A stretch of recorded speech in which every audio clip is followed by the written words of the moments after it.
Do you prefer being a sole founder? Yes and no. I'm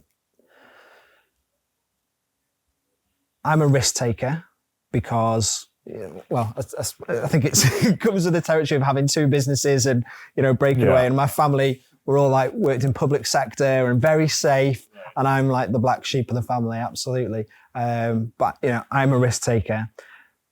But on the flip side of that, I'm someone that like does a lot of research, even like to the sad stuff. Like if I'm going to buy a television, like I'll be researching which is the best TV and is it this or is it that and all that kind of stuff. So I'm very considered when I make my decisions as well. So that when I do make a decision, I feel like, right, I've made the most informed decision that I can, and then bang, I'll follow that through with like loads of conviction. And I would do that as well with being in it, in a startup team and, with two of the founders, but there would be, clashes of minds really and decisions would then be done by committee almost, where it was, I'd really believe and back my own idea because I believed in the process that I went through to get to the decision that I thought was right. Yeah. But then you'd have people come in and it would, but then I do miss that because I miss that, that creativity that it brings and people go, well, have you thought about this? And I'll go, do you know what? No, I was just thinking in my own mind. And it really challenges you to think differently and, maybe you weren't right. And sometimes, because I don't have that anymore, sometimes I feel a little bit scared of my decisions because I've not got somebody to challenge me. But on the other side, it allows me to make decisions a lot quicker as well and move things on faster rather than going, what do you think about this? And we go, all right, we'll have to have a meeting about that. But so-and-so's not free until tomorrow. And then it kicks it on another day. And, it just made everything a little bit slower. How did you find your initial co-founders? Were you friends before? Like, how did you come together? So yeah, Russ and I, we met at university and then we'd worked together and then we just knew each other. We'd worked at Total Fitness together. I was out in the clubs, Russ was working at the head office. So yeah, we'd had a kind of a uni background. We had mutual friends at uni as well. We were on the same course. All that kind of stuff. So yeah, we knew each other. And then Dave, I knew through my recruitment network, but Russ also knew him through a personal network as well. So it was kind of a perfect, I was like, well, yeah, I know him from a work point of view and I know he's credible. You know him from a personal point of view and you know he's a good guy. So, and Dave was very entrepreneurial as well. He'd had a business that he'd exited from before. So he'd been through a bit of a journey as well. So yeah, very credible from that point of view, great from a tech point of view. And yeah, it just seemed to work.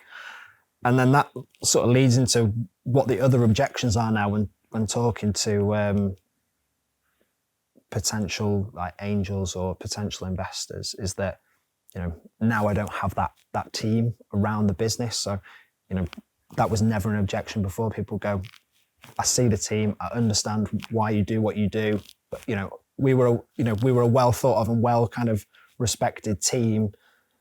And yeah, that's now come away. So yeah, definitely a different, like I said, different dynamic when, or different objections to face when you're talking about funding.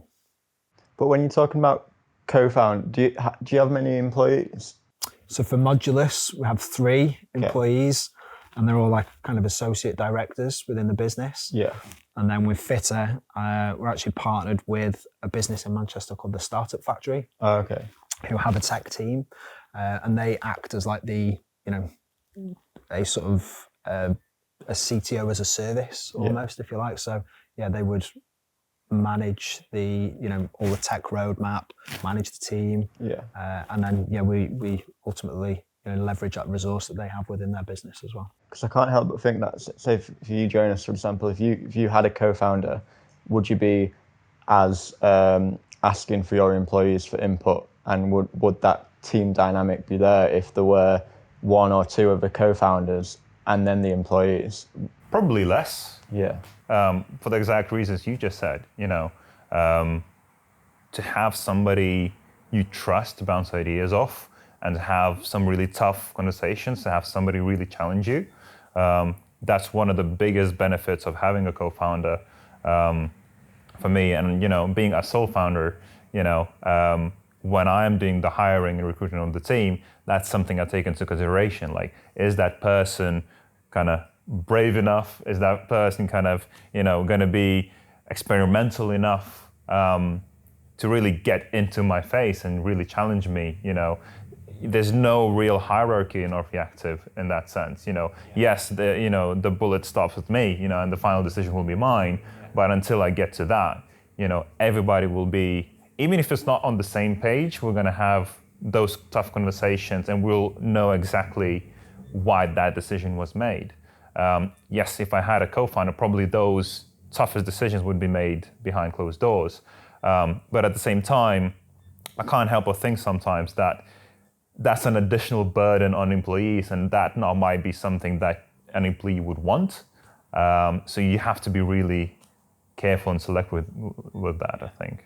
I think that obviously comes down to like hiring process then as well. When you're bringing these people into the business, you have to be really clear with them, don't you, in terms of managing their expectations. This is what it's going to be like to work here. Are you going to be comfortable if I'm going to come to you and say, pitch me an idea, or what do you think of this? And are they confident? Are they comfortable with that? I guess you have to be on board with, right, do I think this person's got enough about them? Are they, they're not just a coder that's going to sit there with their headphones on and their funky glasses so they don't get glare off the screen. Are they someone that's actually going to come with, all the additional stuff as well, that, like you say, they can be creative and they can be confident and put ideas forward, and they can do all that other stuff, because that's what you need out of people in a startup. That's what you need out of people. I was going to say, you do need doers as well. You definitely do need doers, because obviously time is precious and time is money, and money only lasts so long in a startup world. So you definitely need people to like smash through and get on with the work. But you also need those people who can be creative and bring more to the party.